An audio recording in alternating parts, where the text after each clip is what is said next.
Okay, ladies and gentlemen, the work refrigerator is completely clean.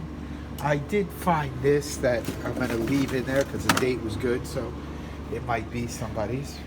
But once again, we've got contestant number one, the regular sour cream. That looks scrumptious. Contestant number two, contestant number three, contestant number four, contestant number five, contestant number six, contestant number seven, one of my favorites, the burrito, contestant number eight.